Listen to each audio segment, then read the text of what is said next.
as the judge announced Jaleel Smith Riley's sentencing for his involvement in the robbery that resulted in the death of Portia Brooks and the permanent disability of her boyfriend, he had an explosive outburst in court. Go back on with I just want to come home with this. This is somebody that feels genuine remorse. This is somebody that thinks about this every day, and he knows that he can't go back in time and undo what he did. The mother of Portia Brooks delivers a victim impact statement. But he killed me mentally, emotionally. He killed my identity as a mother of 3, as a family of 4. Portia Brooks' sister is now speaking. Deal with life without Portia, so he should deal with life without parole. As Jaleel Smith Riley stood in the courtroom, he knew that his life was about to change forever. Defendant serve a term of life without parole as to count 4 for the offense of attempted murder. Keandra Cooks, an 18-year-old convict, received a 20-year prison sentence for orchestrating a robbery through a dating app that led to the shooting of another teenager. Cooks and her then-boyfriend Kendrick Bass enticed Manny Purcell and a friend to come up to South Daytona via a dating app. But instead of a good time, Purcell was shot and carjacked. Both Kendrick and Keandra were apprehended and tried in court for their crimes. In this scene, we witness Keandra's statement to the judge as she awaits sentencing, amid a volatile courtroom atmosphere. I just want to say that I'm sorry for being wrong. As a result of discussions with their defense attorney, Keandra Cooks and her mother believed that she would not receive a jail sentence. So you can imagine their horror when the judge delivered his verdict of 20 years. Charges sentence you to 20 years in state prison. As Circuit Judge Matthew Foxman read the sentence, Keandra Cooks' mother dropped to the floor and wailed.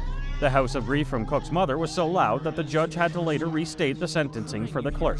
Keandra saw her mother fall to the floor with emotion. Finally, she realized the gravity of the situation she's in and then broke down herself. Jacob Morgan, a 17-year-old from Rock Hill SC, was in court for a probable cause hearing on charges of arson and murder linked to the tragic death of his 14-month-old brother.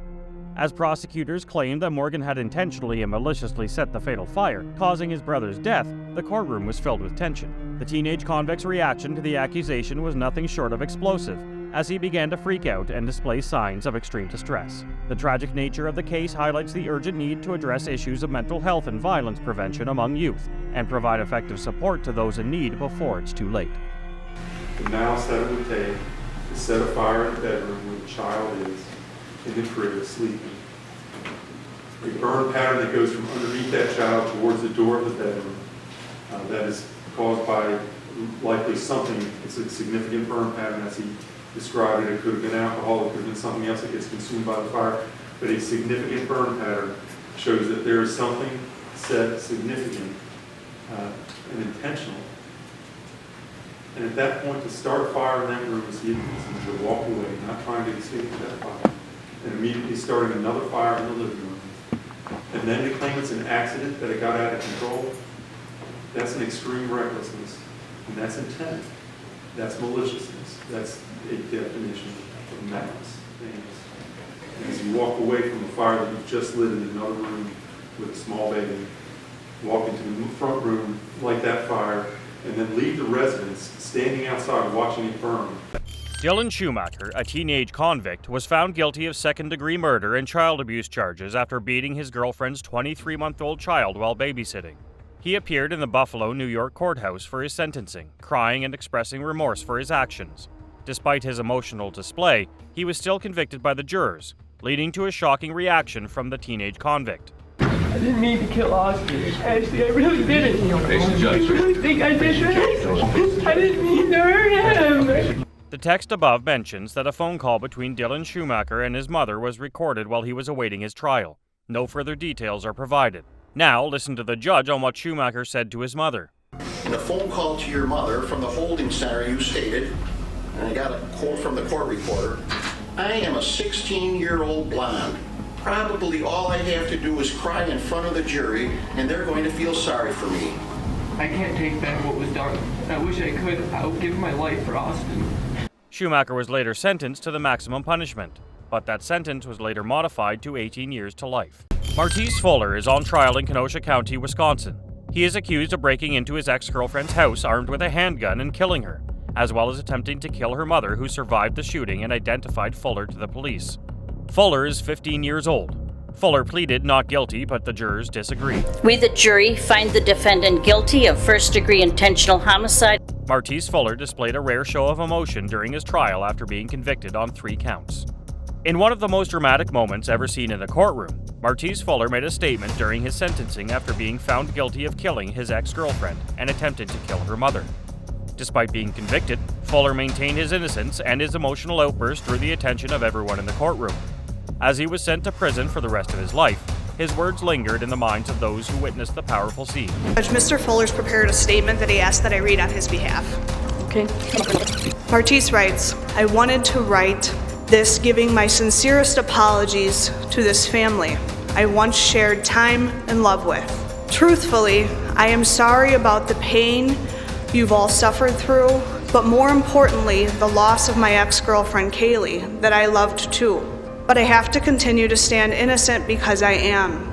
And I hope you all can eventually see in your hearts that I am not the person the media has made me out to be. Now the judge will deliver the sentence. I don't have any ability to trust that you will never commit these acts again.